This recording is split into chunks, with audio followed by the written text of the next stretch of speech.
తిరిగి BCN news కి స్వాగతం. విజయవాడలోని ఇంద్రకీలాద్రిపై కొలువై ఉన్న శ్రీ దుర్గా మల్లేశ్వర స్వామివార్ల దేవస్థానంలో పరమ పవిత్రమైన ఆషాఢ మాస సారె ఉత్సవాలు బుధవారం శాస్త్రోక్తంగా అత్యంత వైభవంగా ప్రారంభమయ్యాయి. ఆషాఢ మాస సారె సమర్పణ మహోత్సవంలో భాగంగా దేవస్థానం వైదిక సిబ్బంది, స్థానాచార్యులు, ప్రధాన అర్చకుల ఆధ్వర్యంలో అమ్మవారికి తొలి సారెను భక్తి శ్రద్ధలతో సమర్పించారు. ఈ సందర్భంగా ఇంద్రకీలాద్రి ఆధ్యాత్మిక వాతావరణంతో కళకళ్లాడగా వేద మంత్రోచ్చారణలు, మంగళ వాయిద్యాలతో ఆలయ ప్రాంగణం మారుమోగింది. సనాతన ధర్మంలో ఆషాఢ మాస సారె సమర్పణ విశిష్ట స్థానం ఉంది. కనకదుర్గమ్మను తమ ఇంటి ఆడపడుచుగా భావించే భక్తులు పసుపు, కుంకుమ, గాజులు, చీర, ఇతర సారె సంభారాలను సమర్పించడం శతాబ్దాలుగా కొనసాగుతున్న ఆచారం. ఈ సారె సమర్పణతో లోక కళ్యాణం, కుటుంబ సౌభాగ్యం, సకల శుభాలు చేకూరుతాయని భక్తుల యొక్క ప్రగాఢ విశ్వాసం. ఈ సంప్రదాయంలో భాగంగా ప్రతి ఏడాది దేవస్థానం వైదిక సిబ్బంది సమర్పించే తొలి సారెతో ఆషాఢ ఉత్సవాలకు శ్రీకారం చుట్టడం ఆనవాయితీగా కొనసాగుతోంది. ఆషాఢ మాసం సారె కార్యక్రమం అత్యంత వైభవోపేతంగా మా వైదిక బృందంచే ప్రారంభించబడింది. దీని విశిష్టత అదంతా మిత్రుడు మన శివప్రసాద్ శర్మ మీకు తెలియజేస్తాడు. నేను ముఖ్యంగా మీకు చెప్పదలుచుకుంది ఏంటంటే, ఇది ఈ ఆనవాయితీ మొదలైనప్పటి నుంచి మా అర్చక స్వాములు కానివ్వండి, వేద పండితులు కానివ్వండి, వైదిక సంబంధించిన వాళ్ళందరం ఏదో తృణమో మా శక్తి కొలది వేసుకుని అమ్మవారికి ఒక 5 లక్షల రూపాయలు అలాగా అమ్మవారికి ఒక నగ ఇవ్వటం అనేది ఆనవాయితీగా వస్తుంది. ఈ సంవత్సరం కూడా మేము ఒకటి పథక రచన చేశాము. దానికి అమ్మవారికి నగ కన్నా కూడా నటరాజ స్వామి గుడిలో విగ్రహాలు ఉన్నాయి కదా, వెనక వైపు గోడలాగా కనబడుతోంది. అది దాన్ని అంతా కవర్ చేసేటట్టుగా మేము అది ప్రణాళిక చేసుకున్నాము. అది ఆర్డర్ ఇవ్వడం జరిగింది, వస్తుంది. అది 20 అడుగులు, సుమారుగా 21 అడుగులు వెడల్పు, 11 అడుగుల పొడవు ఉంటుందండి. ఇది 20 గేజ్. ఇది వాళ్ళు ఇచ్చిన ఎస్టిమేషను 7 లక్షల రూపాయలు. ఈ ఖర్చు అంతా కూడా మా వైదిక బృందం భరిస్తుంది.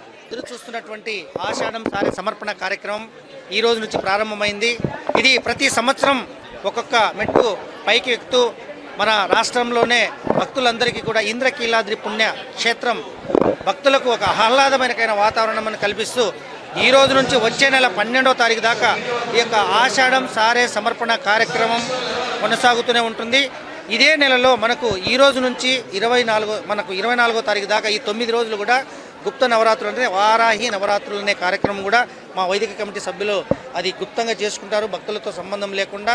అదేవిధంగా ఈ నెల 27, 28, 29 శాకాంబరి ఉత్సవాలు, అంటే అమ్మవారు పూర్తిగా కూడా ఒక శాకాహారంతో, శాకాంబరి ఏవైతే మన కూరగాయలు, ఆకుకూరలతోటి ప్రత్యేకమైనటువంటి అలంకారంలో దర్శనమిస్తారు. అదేవిధంగా ప్రతి సంవత్సరం ఆంధ్రప్రదేశ్, తెలంగాణ రాష్ట్రాల మధ్య సత్సంబంధాలు మంచిగా ఉండాలని అన్ని అక్కడ ఉన్న ప్రజలు, ఇక్కడ ఉండే ప్రజలు కానీ, అక్కడ ఉండే ప్రభుత్వం కానీ, ఇక్కడ ఉండే ప్రభుత్వం కానీ మంచి పరిపాలన అందించాలనే ఉద్దేశంతో ఈ ఏదైతే సాంప్రదాయం ఉందో బంగారు బోనం మనకు ఈ నెల 26వ తారీఖున జంట నగరాల నుంచి వస్తున్నారు.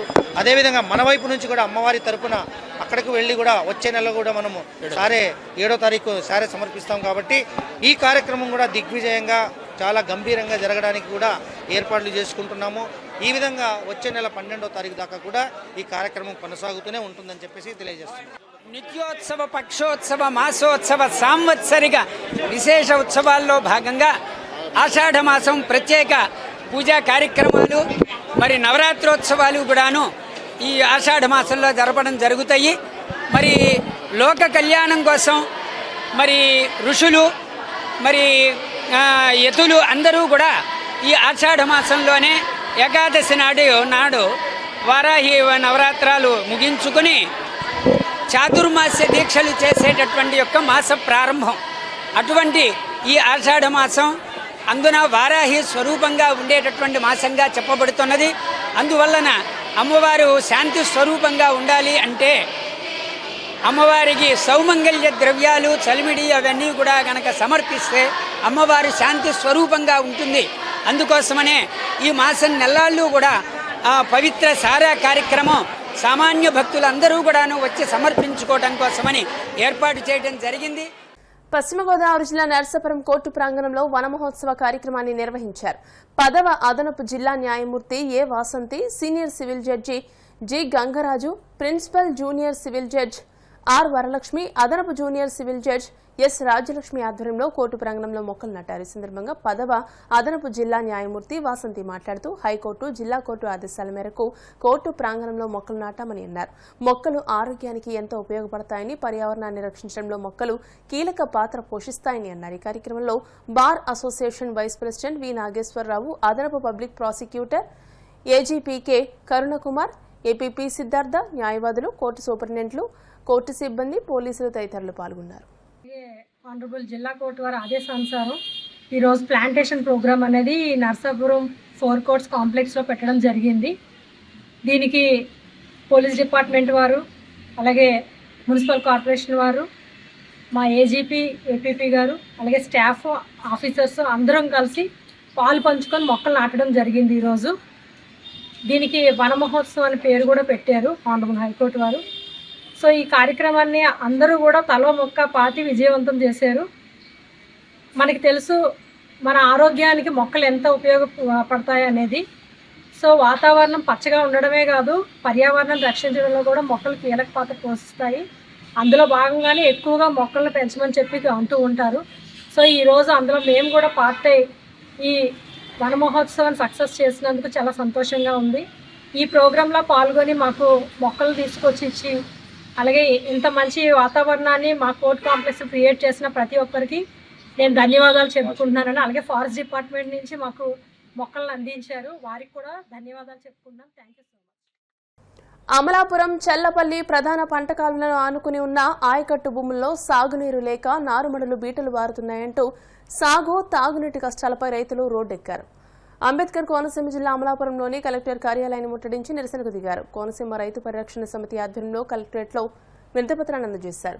ప్రభుత్వం తక్షణ చర్యలు తీసుకోకపోతే ఉద్యమాన్ని ఉధృతం చేస్తామని పరోక్షంగా కలెక్టర్కు స్పష్టం చేశారు. అనంతరం నల్లవంతెన వద్ద ప్రధాన రహదారిపై రైతు సంఘాల నాయకులు బైఠాయించి రాస్తారోకో చేపట్టారు. ఈ రోజున మన సాగునీటి సమస్య గురించి మన రైతులందరూ కూడా, మన నియోజకవర్గ పరిధిలో ఉన్నటువంటి రైతులందరూ కూడా, సెంట్రల్ డెల్టా సంబంధించిన రైతులందరూ కూడా ఈవేళ కలెక్టరేట్ గారి ఆఫీస్ దగ్గరికి వచ్చి మనం ధర్నా చేయడం జరిగింది. ఈ ధర్నా విశేషం ఏమిటంటే, మనకి 45 రోజుల క్రితం మనకి సాగునీరు విడుదల చేయడం జరిగింది. కానీ ఈ రోజు వరకు, టేలెండ్ వరకు నీరు అన్నది రాలేదు. బోర్ల మీద ఆకుమళ్ళు పోసి ఆకుమళ్ళు ఇప్పుడు ఎండిపోయే పరిస్థితి వచ్చింది, ఎండిపోతున్నాయి. ఈవేళ సాగు లేదు. దీనికి ఇంతకీ కారణం ఏంటంటే, ఈ కాలువ మీద బ్రిడ్జిలు ప్రారంభించారు. రివిట్మెంట్ కింద మామూలుగా కొన్ని కాలువల పక్కనే గోడలు కట్టడం ప్రారంభించారు. అది ఎప్పుడు మొదలెట్టారు? కాలువ విడుదల చేసిన తర్వాత మొదలెట్టడం జరిగింది. ఈ కాంట్రాక్టర్లు మొదలుపెట్టిన తర్వాత వాటికి పని వర్క్ గురించి అని చెప్పేసి కాలువకి క్రాస్ బండ్లు వేసి నీరు కిందకి రాకుండా చేసే పరిస్థితి వల్ల ఈవేళ ఎక్కడికి కూడా రైతులు ఎవరికి కూడా నీరు రాని పరిస్థితి. దీనికి ఎంతకీ కారణం ఏంటంటే పీడబ్ల్యూడీ డిపార్ట్మెంట్ నిర్లక్ష్య వైఖరి. దీనికి కాంట్రాక్టర్ల యొక్క తోడు. ఈ కాంట్రాక్టర్ల మాటల్లోనే వింటున్నారు తప్ప అధికారులు చెప్పినా కూడా, మేము కలెక్టర్ గారితో ఇంతకుముందు సమరసలో ఏరువాకు చేసినప్పుడు కలెక్టర్ గారికి రిప్రజెంటేషన్ ఇవ్వడం జరిగింది. సాగునీరు మాకు పూర్తిగా విఫలంగా వచ్చేప్పుడు 15 రోజులు అయింది మాకు చెప్పడం జరిగింది. వెంటనే విడుదల చేయించానన్నారు. కానీ కలెక్టర్ గారు చెప్పినా, ఎమ్మెల్యే గారు చెప్పినా కూడా డిపార్ట్మెంట్లు మరి పట్టించుకునే పరిస్థితి. దీనికి అంతా కూడా కాంట్రాక్టర్లనే చెప్పేసి నా ఉద్దేశం. దీన్ని ఈ రోజు కలెక్టర్ గారి ముందు మనం ఈ రిప్రజెంటేషన్ ఇచ్చిన తర్వాత ఒక 2 రోజుల్లో మీకు సాగునీరుకి అడ్డంకి లేకుండా చేస్తామని అన్నారు. ఈ తొలకరి పంట ఈ 2 రోజుల్లోనూ చేయకపోతే మేము క్రాప్ హాలిడే ప్రకటించే పరిస్థితి తీసుకొచ్చే పరిస్థితి కనపడుతుంది. దీన్ని అధికారులు దృష్టిలో పెట్టుకుని ఈ రైతులందరికీ కూడా సహకారం చేయాలని, నాట్లు పడేలాగా చేయాలని చెప్పేసి వినవించుకుంటూ సెలవు తీసుకున్నాం. సాగునీరు విడుదల చేసి నేటితోటి 45 రోజులు పూర్తయింది. ఇవాళకి కూడా శివారు భూములకి చుక్క నీరు అందనటువంటి పరిస్థితి ఉంది. గోదావరిలో పుష్కలంగా నీళ్లు ఉన్నాయి. మిగులు జలాలన్నీ సముద్రానికి వెళ్తా ఉన్నాయి. అయినప్పటికీ కూడా అమలాపురం నియోజకవర్గంలో ఏ ఒక్క ఎకరానికి కూడా సాగునీరు అందనటువంటి పరిస్థితి ఉంది.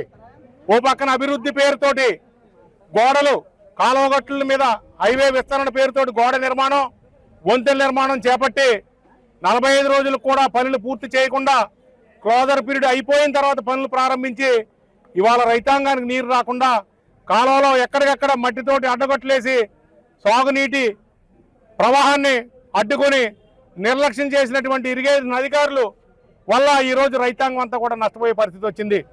దీని మీద ఈరోజు నిరసన చేసే నిమిత్తం రైతులందరూ కూడా ఈ కలెక్టరేట్ ఎదుట ధర్నా చేసి కలెక్టర్ గారికి కూడా విజ్ఞాపన పత్రం ఇవ్వడం జరిగింది. కలెక్టర్ గారు కూడా 2 డేస్లో ఏదైతే క్రాస్ బండ్స్ ఉన్నాయో అవన్నీ కూడా తొలగించి పూర్తి స్థాయిలో సాగునీరు ఇస్తామని చెప్పేసి హామీ ఇచ్చారు. ఆయన ఇచ్చిన మేరకు 2 రోజుల్లో కనుక సాగునీరు పూర్తి స్థాయిలో ఇవ్వకపోతే భవిష్యత్ కార్యాచరణ మేమందరం కూర్చొని ఆలోచించుకుని పెద్ద కార్యక్రమం చేయడానికి మళ్ళా సమాయత్తం అవుతామని చెప్పి తెలియజేస్తా ఉన్నాం.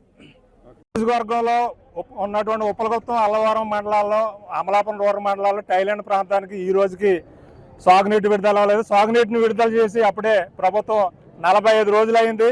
మరి అమలాపురం, ముక్కామల, నడిపూడి లాక్ మధ్యన రిటైనింగ్ వాల్ పనులు జరుగుతున్నప్పుడు ఆ రిటైనింగ్ వాల్ కట్టడానికి తవ్విన మట్టినట్ల పంట కాలంలో పోసేయారు. ఈ మట్టి అంతా కూడా సాగునీటి ప్రవాహానికి అడ్డుగా ఉండి టైలాండ్ ప్రాంతానికి ఈ రోజుకి మాకు నీరు రాలేదు. నారుమళ్ళు 50% కూడా పోయలేదు. పోసిన నారుమళ్ళు ఎండిపోతున్నాయి. అలాగే చేపల చెరువులు కూడా ఎండిపోతా డివో వచ్చేసి చాలా నష్టపోతా ఉన్నారు. మరి ఇరిగేషన్ అధికారులు రైతులకు సాగునీటిని అందించకుండా 45 రోజులు అయినప్పటికీ కూడా ఈ డిఈ గారు దీనికి ప్రధాన బాధ్యత తీసుకోవాలి. అలాగే జిల్లా మేజిస్ట్రేట్ కలెక్టర్ గారు కూడా దీనికి ప్రధాన బాధ్యత తీసుకోవాలి. లేకపోతే మేము తీవ్రస్థాయిలో ఉద్యమం చేస్తాం. వార్తలు ముగించే ముందు ముఖ్యాంశాలు మరోసారి. అధికారులు, ఏజెన్సీ ప్రతినిధులతో ముఖ్యమంత్రి చంద్రబాబు సమీక్ష. పోలవరం ప్రాజెక్టుతో పాటు గోదావరి తీరంలో టూరిజం అభివృద్ధికి మాస్టర్ ప్లాన్.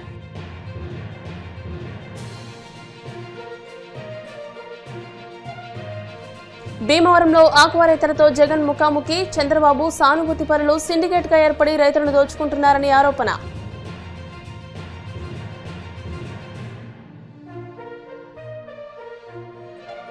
అమరావతిపై విష ప్రచారం చేసినంతకాలం వైసీపీకి, జగన్ కి రాజకీయ మనుగడ ఉండదు. రాష్ట్ర సామాజిక సంక్షేమ బోర్డు చైర్మన్ పోతల బాలకోటయ్య ధ్వజం.